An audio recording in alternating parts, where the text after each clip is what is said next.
Hello साथियों, multivariate procedure with are के इस कोर्स में आपका बहुत बहुत स्वागत है।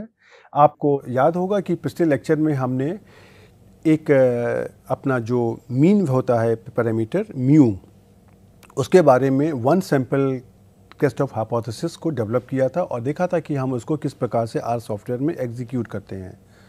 उसी कॉन्सेप्ट को आज हम अपने टू सैंपल के सेटअप में एक्सटेंड करने की कोशिश करते हैं। दोनों में क्या अंतर है? जैसे कि मैंने पिछले लेक्चर में एक उदाहरण लिया था कि एक शहर में 20 दिनों का डे टेम्परेचर लिया गया और उसके बारे में टेस्ट ऑफ हाइपोथेसिस करी गई कि वो 30 या 30 के बराबर है कि नहीं है। उसी तरीके से अगर हम उसी उदाहरण को आगे बढ़ाते हैं, हम कहते हैं आपके कि दो शहरों से 20 दिनों में डे टेम्परेचर के सैंपल लिए गए हैं और हम ये कंपेयर करना चाहते हैं कि क्या दोनों शहरों का जो औसत टेम्परेचर आपस में बराबर है। इस तरह के केस में हमारे पास क्या होगा, एक सैंपल हमारा पहली सिटी का होगा और दूसरा सैंपल हमारा दूसरे सिटी का होगा और हम ये देखना चाहेंगे कि उनके बीच में किस प्रकार की समानता या भिन्नता है। तो इस तरह के जो टेस्ट ऑफ हाइपोथेसिस में जहाँ पर हमारे पास दो सैंपल्स होते हैं उनको हम टू सैंपल्स कहते हैं।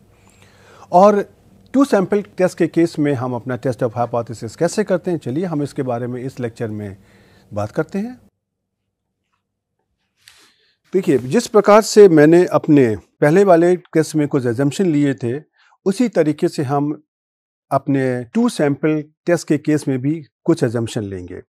सबसे पहला एजम्पशन तो हमारा यही होता है कि हमारे पास जो दोनों सैंपल हैं वो हमारे इंडिपेंडेंट हैं।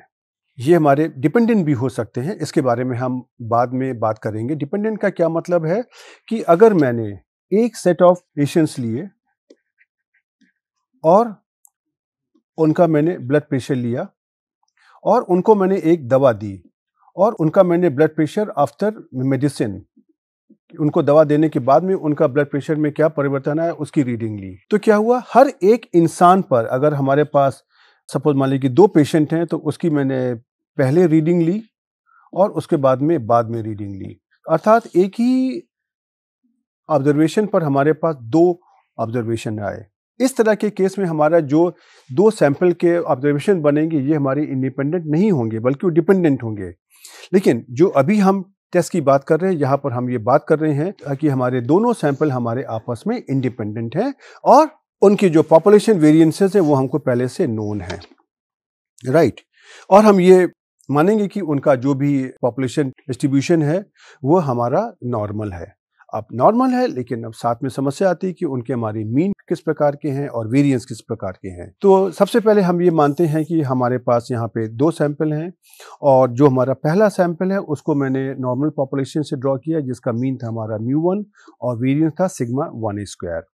और इस सैंपल का जो हमारा साइज था वो था n1 और इस n1 सैंपल की साइज पर हमने इसका जो सैंपल मीन है उसको निकाल लिया है जिसको मैंने x1 बार के द्वारा इंडिकेट किया है। उसी प्रकार से मैंने अपना दूसरा सैंपल निकाला है जो हमारा नॉर्मल पॉपुलेशन से आ रहा है जिसका मीन हमारा है μ2 और वेरिएंस हमारा है सिग्मा 2 स्क्वायर।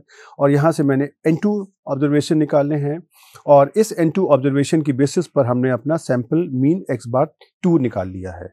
और अब हम ये यहाँ पर देखना चाहते हैं कि ये जो हमारे दोनों पॉपुलेशन मीन μ1 और μ2 आए हैं ये आपस में क्या बराबर हैं, राइट। तो हमने यहाँ पे ये मैं आपको बताना चाहूँगा कि हम यहाँ पे नॉर्मल पॉपुलेशन से हम यहाँ पे अपने ऑब्जर्वेशंस निकाल रहे हैं, राइट। तो इसमें से क्या है कि जो आपका पहला सैंपल आया है ऑब्जर्वेशन का ये n1 साइज का है और ये नॉर्मल μ1 सिग्मा 1 स्क्वायर का है।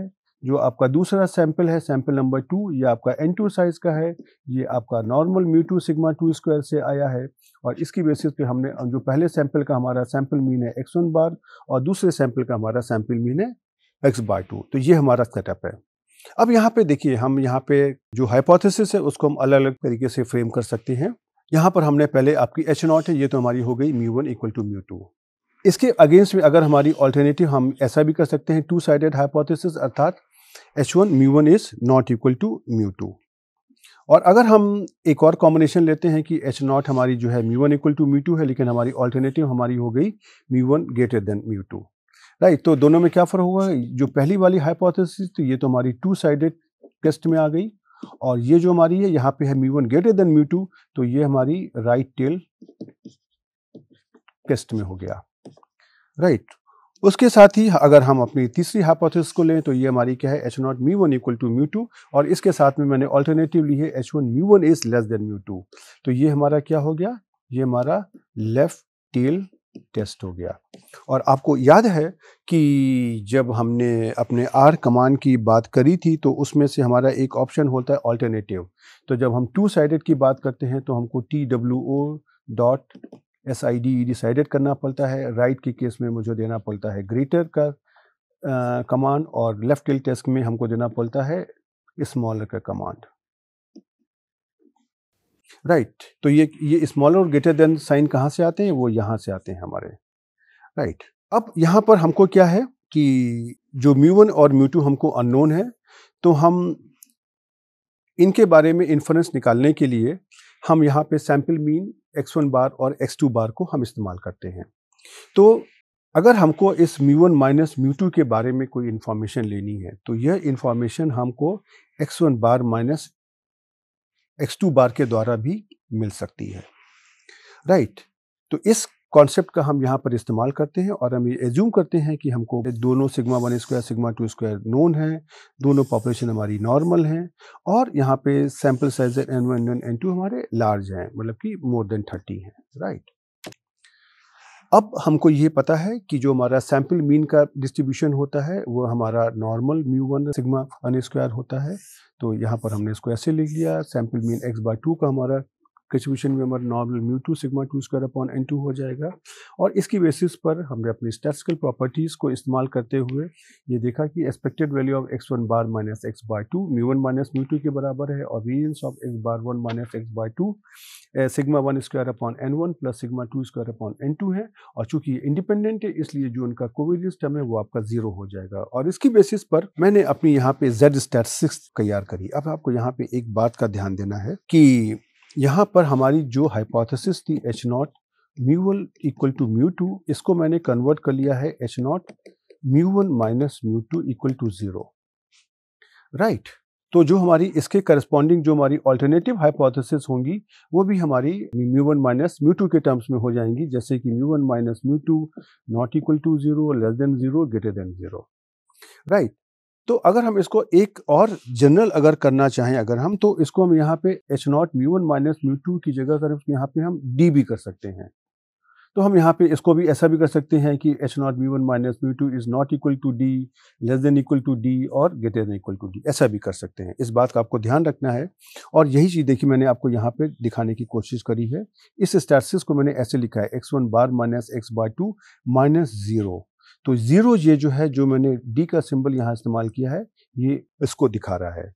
और इसको हमने square root of sigma 1 square upon n1 plus sigma 2 square upon n2 से इसको डिवाइड कर दिया है। तो जो आपकी बेसिक स्टैटिस्टिक्स आ गई, आप इस वैल्यू को कैलकुलेट करोगे अपनी H0 μ1 माइनस μ2 इक्वल टू 0 को टेस्ट करने के लिए, राइट। तो अब आप इसका अगर डिस्ट्रीब्यूशन निकालना चाहोगे तो इस ZC का जो डिस्ट्रीब्यूशन है ये आपका नॉर्मल 0 1 आ जाएगा। तो अर्थात अगर हमको अपने इस टेस्ट की अगर क्रिटिकल वैल्यूज़ निकालनी है या P वैल्यूज़ निकालनी है तो उनको हम नॉर्मल 0 1 से हम निकालेंगे, राइट। तो अब हम देखिए यहाँ पे आपको इसको दिखाते हैं कि अपने R सॉफ्टवेयर में किस प्रकार से इम्प्लीमेंट करेंगे। इसके कमांड के बारे में हम पहले ही बात कर चुके हैं पिछले लेक्चर में कि हमारा इसका जो कमांड होता है गाउस डॉस टेस्ट होता है, जो हमारा एक कंपोजिशन पैकेज में होता है। उस पैकेज को हमको इंस्टॉल करना है और लाइब्रेरी को अपलोड करना है। अब उसके बाद में देखिए कमांड तो हमारा वही है, गाउस डॉस टेस्ट। बस जैसा मैंने आपको पहले बताया था उस चीज़ को आपको यहाँ पर ध्यान देना होगा, राइट। अब यहाँ पर आपको देखिए दो सैंपल हैं x और y। तो अब आपको यहाँ पर x और y दोनों की वैल्यू देनी होगी। वन सैंपल केस में आपने y की वैल्यू को लिख दिया था नल। फिर यहाँ पे आपको देना होगा मीन इक्वल टू 0, राइट। ये मीन आपका काहे का मीन है, ये आपका μ1 माइनस μ2 की जो वैल्यू है वो आपको यहाँ पर दी हुई है, राइट। और यहाँ पर आपको जो भी स्टैंडर्ड डेविएशन है, वेरिएंस है, उनकी आपको यहाँ पर वैल्यू देना पड़ेगा। और उसके बाद में आपको अल्टरनेटिव आपको टू साइडेड है, लेस देन है या वो ग्रेटर देन है, इसके बारे में आपको यहाँ पे इसकी इंफॉर्मेशन देना पड़ेगा, राइट। तो ये आपको देखिए है। अब हम यहाँ पर एक उदाहरण लेते हैं और हम ये कहते हैं कि हमारे पास कुछ फिश थी और उनको हमने 2 तरह के फूड दिए हैं। उनको खाना दिया है 2 प्रकार का और ये देखा गया कि उस भोजन के द्वारा उनका वेट में कितना परिवर्तन हुआ या उनका वेट कितना हो गया है, राइट? तो हमारे पास 2 डाइट्स थी ए और बी, तो हमने इसको अलग-अलग ग्रुप में दिया है फिश को। तो देखिए, जिन मछलियों को मैंने डाइट ए दी थी, उनका वेट में कितना गेन हुआ ये यहाँ पे ग्राम्स में दिया हुआ है और जिन मछलियों को हमने बी फूड दिया था, उनके वेट में कितना फ़र्क आया है, ये मैंने यहाँ पे दिया हुआ है। और अगर हम ये मान लेते हैं कि सपोज़ कि हमारे स्टैंडर्ड डेविएशन हमको पता है पहले से 2 है और हम यहाँ पे ये टेस्ट करना चाहते हैं कि क्या दोनों डाइट्स को देने में जो मछलियों के वेट में अंतर आया है, उसमें कोई सिग्निफिकेंट डिफरेंस है या डाइट को देने से उनके क्या कुछ वेट में कुछ इंक्रीमेंट हुआ है। तो अगर हमको ये देखना है कि दोनों के वेट में कोई सिग्निफिकेंट डिफरेंस आया है कि नहीं आया है, तो यहाँ पे हमारे पास H1 म्यू1 नॉट इक्वल टू म्यू2 अर्थात टू साइडेड ऑल्टरनेटिव हमारे लिए उपयुक्त होगा, राइट? तो हम देखिए यहाँ पर क्या करते हैं कि अपने इस डेटा को हम 2 वेक्टर में स्टोर करते हैं। यहाँ पे हमने किया XA, यहाँ पे हमने डाइट ए का डेटा ले लिया और फिर हमने डेटा वेक्टर ले लिया XB, जहाँ पर हमने बी डाइट का डेटा ले लिया और अपना गॉस टेस्ट को लगा दिया। यहाँ पर XA की वैल्यू, XB की वैल्यू, मीन की वैल्यू, स्टैंडर्ड डेविएशन की वैल्यू और अल्टरनेटिव मैंने चूज कर लिया टू साइडेड और आपको देखिए ये आउटकम आ गया। अब आउटकम को देख करके आप बहुत आसानी से समझ सकते हैं कि वैल्यूज़ क्या-क्या आई हैं। जैसे ये जो वैल्यू है t इक्वल टू -2, ये काहे की वैल्यू आई है? ये आपकी ये जो आपने एक्सप्रेशन यहाँ पे लिखा था, ये वाला x1 bar minus x2 bar divided by square root of sigma 1 square upon n1 plus sigma 2 square upon n2, ये वाली वैल्यू आई है t। और मीन आपको दिया हुआ है, स्टैंडर्ड डेविएशन दिया हुआ है। अब आपने के सॉफ्टवेयर में खास बात निकाली, ये आपकी है पी वैल्यू। अब पी वैल्यू आपकी यहाँ पे कितनी आएगी? 0.009 और अल्टरनेटिव आपने जो दी थी जिसने आपको बता दिया कि ये टू साइडेड है। अब पी वैल्यू आपकी आ गई 0.009। अब यहाँ पे आपने अल्फा की वैल्यू को सपोज लिया हुआ है 0.05। अब आप देखिए कि पी की जो वैल्यू आई है क्या वो अल्फा से छोटी है? आंसर है, उत्तर है यस। इसका मतलब कि हमारी H0 रिजेक्ट हो जाएगी और जो हमारी अल्टरनेटिव हाइपोथेसिस X है H1, ये हमारी एक्सेप्ट हो जाएगी। इसका मतलब क्या हुआ? H1 हमारी क्या थी यहाँ पर? म्यू1 इज नॉट इक्वल टू म्यू2, अर्थात कि दोनों जो हमारी डाइट्स थी ए और बी, उनको देने से जो मछलियों के वेट में जो परिवर्तन आया है या जो गेन हुआ है, वो दोनों पॉपुलेशन में बराबर नहीं है, राइट? ये इसका मतलब हुआ। अब देखिए यही आपका ये स्क्रीनशॉट भी है। तो चलिए आगे बढ़ने के पहले हम आपको यहाँ पर इस एग्जाम्पल को आपको हम यहाँ पे करके दिखा देते हैं, राइट? तो सबसे पहले आपको यहाँ पर इस अपने हम पैकेज को हम अपलोड कर लेते हैं। मैंने ये पैकेज अपने सॉफ्टवेयर में पहले से इंस्टॉल किया, यही तो हम लोगों ने पिछले टर्न पर इस्तेमाल किया था। और अब इसके बाद हम अपना जो भी ये XA और XB का डेटा है उसको भी देते हैं और साथ में अपना जो गॉस कमांड है उसको भी यहाँ पर एग्जीक्यूट करने की कोशिश करते हैं। आपने देखा कि देखिए यही जो मैंने आपको दिखाया है, यही वैल्यूज़ यहाँ पर आ गई। इसी में आप अगर मान लीजिए कि अल्टरनेटिव को आप अगर चेंज करना चाहते हैं, H0 म्यू1 लेस देन म्यू2 करना चाहते हैं, तो आप उसको यहाँ पे बहुत आराम से कर सकते हैं। अब आप देखोगे कि इस केस में इसकी जो पी वैल्यू है वो बदल गई है, राइट? और इसी तरीके से आप अगर यहाँ पर आप अगर H0 म्यू1 ग्रेटर देन म्यू2 आप अगर टेस्ट करना चाहते हो, तो आपने यहाँ पे कर दिया ग्रेटर और देखिए आपको यहाँ पर वैल्यू फिर से आपकी बदल जाएगी। ये आपकी पी वैल्यू कुछ और आ गई, राइट? तो इस तरह के एक्सपेरिमेंट करके आप अपना जो भी कंक्लूजन है आप बहुत आराम से निकाल सकते हो, राइट? अब हम आपको यहाँ पर ये दिखाते हैं कि अगर आपको इसी टेस्ट को जो हमने टू सैंपल टेस्ट किया है उसको अगर मुझे अपने अननोन पॉपुलेशन वेरिएंस के केस में करना है, तो उसको किस प्रकार से किया जाए। अब यहाँ पर आपको मैं ये बता दूं कि जैसे कि हम जिस प्रकार से जब हम दो सैंपल्स की बात करते हैं, तो दो सैंपल में हमारे पास दो ऑप्शंस होते हैं, या तो वो सैंपल आपस में इंडिपेंडेंट हो या वो सैंपल आपस में डिपेंडेंट हो। डिपेंडेंट सैंपल का क्या मतलब होता है कि अगर हमने कहा कि हमने एक मान लीजिए कुछ हमारे स्टूडेंट्स हैं और उनको कुछ हमने एक मैथमेटिक्स में ट्रेनिंग दी है और हम ये पता करना चाहते हैं कि उनकी जो मैथमेटिक्स की ट्रेनिंग ठीक हुई है या नहीं हुई है। तो उसको हम कैसे कर सकते हैं, उनके जो नंबर हैं हम उसकी बेसिस पे कर सकते हैं। तो उनको आज हम एक एग्ज़ाम देते हैं और जो भी हमारे स्टूडेंट नंबर हैं 1, 2 उनके हम यहाँ पे जो नंबर आए उनको हम लिख लेते हैं। अब उसके बाद में हम उनको एक कुछ ट्रेनिंग देते हैं और ट्रेनिंग के बाद में फिर से हम उनका एग्ज़ाम लेते हैं और फिर से हम उनके नंबर यहाँ पे देखते हैं। उसमें से क्या हुआ, हर एक स्टूडेंट के हमारे पास यहाँ पे 2 नंबर होंगे। स्टूडेंट हमारा एक ही है लेकिन हमारे पास 2 नंबर होंगे, एक इम्तिहान के पहले और एक इम्तिहान के बाद में।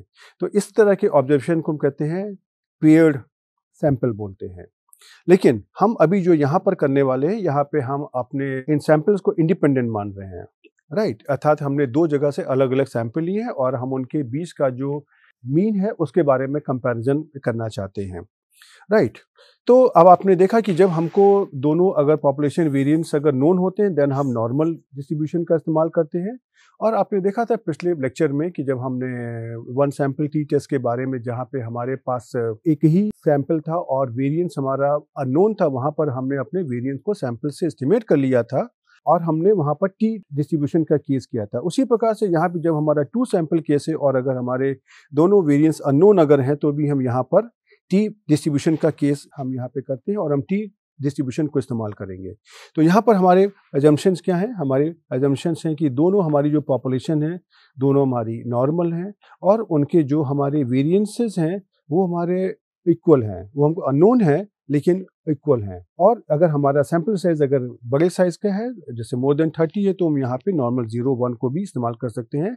जैसा मैंने पहले आपको बताया भी था कि जब टी डिस्ट्रीब्यूशन के केस में अगर हमारे पास डिग्रीज ऑफ फ्रीडम अगर 30 से ज़्यादा हो जाती हैं तो टी डिस्ट्रीब्यूशन का केस और जो नॉर्मल का केस जो भी हमारा है वो हमारा उनका कर्व एक सा हो जाता है, राइट? तो हम यहाँ पे देखिए उन्हीं हाइपोथेसिस को फिर से लेते हैं जो हमने पहले ली हैं कि अगर हमारी नल हाइपोथेसिस हमारी H not mu one equal to mu two, उसके अगेंस्ट में हमारे पास 3 तरह की अल्टरनेटिव होंगी, mu one not equal to mu two, mu one greater than mu two और mu one less than mu two. और हम यहाँ पर हम ये करते हैं कि हमारे पास 2 सैंपल हमने ड्रॉ करे हैं। एक का सैंपल हमारा साइज़ है m और दूसरा का सैंपल साइज़ हमारा है n और ये हमारे नॉर्मल पॉपुलेशन से आ रहे हैं जिनके पैरामीटर हमारे पास μ1 सिग्मा 1 स्क्वायर और μ2 सिग्मा 2 स्क्वायर है, राइट? तो इस केस में क्या है, चूंकि हमको पॉपुलेशन मीन μ1 μ2 दोनों हमको अननोन होते हैं तो हम इसमें से μ1 माइनस μ2 के बारे में हम अपने स्टैटिस्टिकल इन्फरेंस निकालते हैं। क्यों? इस नल हाइपोथेसिस को, जैसा मैंने आपको पहले बताया था, हम इसको μ1 माइनस μ2 इक्वल टू 0 के फॉर्मेट में भी लिख सकते हैं। तो हम यहाँ पर ये एज्यूम कर रहे हैं कि दोनों हमको सिग्मा 1 सिग्मा 2 दोनों हमको अननोन है, राइट? तो अब हमको ये पता है कि जब अगर हमारा x हमारा नॉर्मल होता है तो उसका जो सैंपल मीन का डिस्ट्रीब्यूशन हमारा भी नॉर्मल होता है और उसका मीन हमारा होगा μ1 और variance sigma 1 square upon m। उसी तरह से दूसरे रैंडम वेरिएबल के केस में हमारा जो सैंपल मीन है y बार है, उसका भी डिस्ट्रीब्यूशन हमारा नॉर्मल होगा, उसका मीन हमारा μ2 होगा और उसका वेरिएंस हमारा सिग्मा 2 स्क्वायर अपॉन n होगा। उसकी बेसिस पर हम अपने जो भी स्टैटिस्टिक्स के जो टूल्स हैं उसके द्वारा हम ये दिखा सकते हैं कि expected value of x bar minus y बार हमारी μ1 माइनस μ2 के बराबर होती है।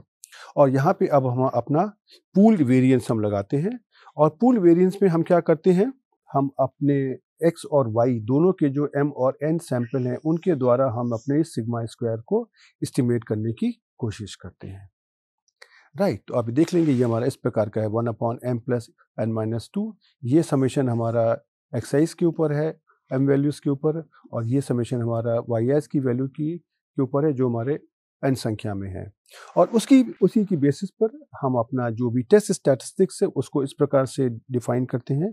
आप अगर देखोगे तो टेस्ट स्टैटिस्टिक्स हमारी ये आ गई, TC is equal to x bar minus y bar minus 0। 0 हमारा क्या दिखा रहा है? 0 हमारा जो μ1 माइनस μ2 इक्वल टू 0 का जो ये वाला 0 है वो यहाँ पर दिखा रहा है। और नीचे हमारा यहाँ पे है s हमारा कहाँ से आया? ये जो हमने पूल वेरिएंस निकाला है उसका स्क्वायर रूट, और फिर यहाँ पे स्क्वायर रूट के अंदर में हमने 1 upon m plus 1 upon n कर दिया है। तो ये आपकी स्टैटिस्टिक्स है जो जब हमारी h0 ट्रू होती है तो ये हमारे t डिस्ट्रीब्यूशन को फॉलो करती है और इसकी डिग्रीज ऑफ फ्रीडम हमारी m प्लस n माइनस 2 होती हैं। राइट। तो अब अगर यहाँ पे हम अपने नॉर्मल 0 1 के भी डिस्ट्रीब्यूशन, अगर हमारा सैंपल लार्ज है तो उसके हम इस्तेमाल करते हुए p वैल्यूज़ को निकाल सकते हैं, या हम अपने t डिस्ट्रीब्यूशन को भी हम यूज़ करते हुए हम t डिस्ट्रीब्यूशन से उसकी प्रोबेबिलिटीज़ को निकाल सकते हैं।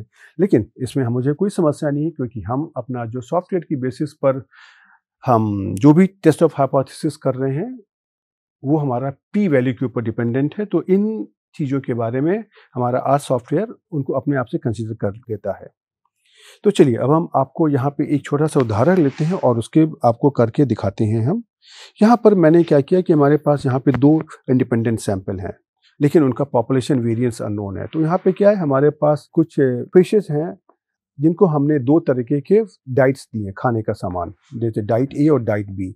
और हमारा ऑब्जेक्टिव ये है कि हम ये देखना चाहते हैं कि उन 2 डाइट्स को देख करके क्या उनके वेट में कुछ अंतर आया है। तो जो हमारी जिन मछलियों को हमने डाइट ए दिया है, उनको हमने यहाँ पे उनका जो भी वेट में गेन हुआ है ग्राम्स में, उसको लिख लिया है और उसको हमने एक डेटा वेक्टर XA के अंदर हमने स्टोर कर लिया है। उसी प्रकार से जो हमने बी डाइट जिन मछलियों को दी है उनका हमने डेटा यहाँ पे लिया है और उसको मैंने XB डेटा वेक्टर के अंदर स्टोर कर लिया है। और इस केस में हमको स्टैंडर्ड डेविएशन हमको अननोन है, वेरिएंस नहीं पता है, राइट। पहले के केस में हमको, आपको याद होगा कि ये नोन था और हम यहाँ पे टेस्ट करना चाहते हैं कि क्या दोनों डाइट के द्वारा जो उनका वेट में परिवर्तन आया है उसका क्या अंतर कुछ सिग्निफिकेंट है, अर्थात दोनों की डाइट को देने से जो उनका वेट में इंक्रीज हुआ है कि नहीं हुआ है, ये हम देखना चाहते हैं, या कोई इंक्रीज हुआ है कि नहीं हुआ है, ये हम देखना चाहते हैं। उसके लिए हमारे पास एक उपयुक्त हाइपोथेसिस ये होगी कि हम H1 को ले लें μ1 नॉट इक्वल टू μ2, राइट, और H0 हमारी रहेगी μ1 इक्वल टू μ2। अब इसको अगर आपको यहाँ पर करना अगर है तो जिस प्रकार से आपको मैंने पिछले लेक्चर में बताया था कि आपका कमांड तो वही रहेगा t.test, लेकिन आपको उसके अंदर अब जो दूसरे सैंपल की वैल्यूज हैं उनको भी देना है। तो देखिए यहाँ पर मैंने जैसा पहले बताया था, XA में आपका X का डेटा आ जाएगा, XB में आपका Y का डेटा आ जाएगा। पहले हमने इसको Y की जगह कर दिया था नल, और जो हमने अपनी ऑल्टरनेटिव हाइपोथेसिस ली है उसको हमने यहाँ पे 2 स्काइडेड कर लिया है और म्यू की वैल्यू हमने 0 कर ली है और पेयर को हमने फॉल्स कर दिया है। क्यों? क्योंकि हमारा ये सैंपल इंडिपेंडेंट है, राइट। उसके बाद में हमने यहाँ पे कर दिया है कि variance dot equal to true, इसको मैंने लॉजिकली ट्रू कर दिया है। यस, हम ये एज्यूम कर रहे हैं और यहाँ पे जैसा मैंने पहले बताया था, यहाँ पे हम अल्फा की जगह 1 माइनस अल्फा की वैल्यू देंगे जो हमारा कॉन्फिडेंस लेवल है, और उसकी बेसिस पे आप जब इसको एग्जीक्यूट करेंगे तो देखिए आपको कुछ इस प्रकार का आउटकम मिल जाएगा। तो ये देखिए किस प्रकार का है, ये आपको टेस्ट के बारे में बता रहा है, ये आपको डेटा के बारे में बता रहा है, और ये जो वैल्यू आई है t माइनस 0.61, ये काहे की वैल्यू है, ये देखिए ये आपकी, ये जो आपने स्टैटिस्टिक्स यहाँ पर ये ली थी, ये इसकी वैल्यू है। यस, ये जो value x bar minus y bar divided by s into square root of 1/m plus 1/n, तो ये वैल्यू आपकी वहाँ से आई है। डिग्रीज ऑफ फ्रीडम आपकी कहाँ से आ गई, m प्लस n माइनस 2 से आ गई, और साथ में जो आपकी p वैल्यू कितनी आ गई, 0.54। और इसने आपको अल्टरनेटिव हाइपोथेसिस के बारे में बता दिया कि true difference in mean is not equal to 0, और इसके साथ में इसने आपको 95% कॉन्फिडेंस इंटरवल भी दे दिया। ये कॉन्फिडेंस इंटरवल काहे का है, ये आपका μ1 माइनस μ2 का है ये, राइट।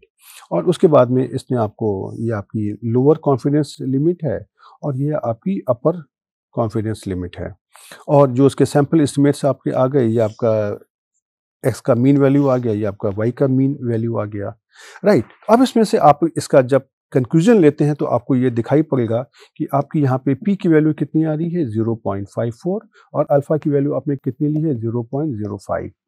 तो क्या p की वैल्यू लेस देन अल्फा है? नहीं, ऐसा नहीं है। इसका मतलब है कि आपकी जो H1 है, ये आपकी यहाँ पर आपका नियम क्या था, रिजेक्ट H0, कब, जब हमारी p की वैल्यू लेस देन अल्फा है। तो यहाँ पे अब p की वैल्यू अल्फा तो नहीं है, तो यहाँ पर हमारी जो भी हमारी H1 है ये हमारी रिजेक्ट हो जाएगी और H0 हमारी एक्सेप्ट हो जाएगी, राइट। तो आपने दोनों में देखिए कोई फर्क नहीं, अगर आपकी अगर यहाँ पे H0 एक्सेप्ट अगर हो रही है तो H0 आपने क्या लिया है, H0 μ1 इक्वल टू μ2 लिया हुआ है, राइट। तो ये आपकी एक्सेप्ट हो रही है, और जो H1 रिजेक्ट हो रही है, अर्थात H1 आपने क्या लिया, μ1 इज नॉट इक्वल टू μ2, अर्थात ये वैल्यू आपकी रिजेक्ट हो रही है, राइट। और देखिए ये आपका इसका स्क्रीनशॉट भी है, राइट, चलिए तो हम आगे बढ़ने के पहले हम आपको इस डेटा को ज़रा सा आपके आर सॉफ्टवेयर में भी करके दिखा दें। तो चलिए हम इस XA और XB की वैल्यू को हम अपने इस आर सॉफ्टवेयर में यहाँ पर हम ले लेते हैं, और इसके बाद में यहाँ पे आपका जो भी ये कमांड था इसके बारे में हम यहाँ पर बात हम करते हैं, ये टी टेस्ट। राइट, अब आप इसकी वैल्यू को देखोगे जब आप यहाँ पे आएगा तो देखिए इस प्रकार से आ गया। राइट, और इसी में आप अगर मान लीजिए कि हम अपनी अगर इस अल्टरनेटिव हाइपोथेसिस को अगर हम चेंज करते हैं तो ये देखिए क्या होगा, इसमें से लेस कर दिया मैंने कर दिया, तो देखिए आपकी ये पी वैल्यू बदल गई अब ये। राइट, उसी तरह से आप इसको अगर ग्रेटर करेंगे तो आपकी पी वैल्यू कुछ और आ जाएगी, लेकिन मैं आपको ये एश्योर करना चाहता हूँ इससे आपका कंक्लूजन नहीं बदलेगा। राइट, तो चलिए अब हम यहाँ पर इस लेक्चर को रोकते हैं। तो आपने देखा कि आपको इसके पहले के 2 लेक्चर्स में मैंने आपको H0 mu equal to mu not की सिंगल सैंपल केस में बात करी थी, जहाँ पर हमारा सिग्मा स्क्वायर नोन था और अननोन था। अब इस लेक्चर में हमने आपको 2 सैंपल टेस्ट की बात करी है, जहाँ पर हमारा सिग्मा नोन था और फिर सिग्मा अननोन था। आपने देखा कि दोनों के जो हमारे आर कमांड थे इसमें कोई ज़्यादा फ़र्क नहीं था। सिर्फ आपको ये समझने की बात है कि आपको अपने आर कमांड में अपनी वैल्यूज़ को जिनको आप देना चाहते हैं आप उनको किस प्रकार से दोगे। लेकिन अब हम आपसे यहाँ पे यही रिक्वेस्ट करेंगे, आपको अब टेस्ट ऑफ हाइपोथेसिस के बारे में किस प्रकार से एग्जीक्यूट करते हैं उसका एक अच्छा खासा एक्सपोजर हो गया है। आप कोई भी किताब को लीजिए, वहाँ से जो उनके उदाहरण दिए हुए हैं वहाँ से डेटा सेट को लीजिए और उसको खुद ब खुद अपने हाथों से सॉल्व करने की कोशिश करिए। और साथ ही हम आपको फिर से रिक्वेस्ट करेंगे कि उन डेटा सेट में अपने आप से कुछ वेरिएशन करिए, कुछ चेंज करिए और देखिए कि उनको उन चेंजेस को करने से आपका जो कंक्लूजन है क्या उसमें कुछ अंतर आ रहा है। और जिस प्रकार से आप ये कार्य करते जाएंगे आपकी जो टेस्टिंग ऑफ हाइपोथेसिस के साथ में अंडरस्टैंडिंग है वो अच्छी होती जाएगी और आप इसमें माहिर हो जाएंगे। तो चलिए आप इन चीज़ों की प्रैक्टिस करिए और हम आपको अगले लेक्चर में मिलने फिर से आएंगे। तब तक के लिए गुड बाय।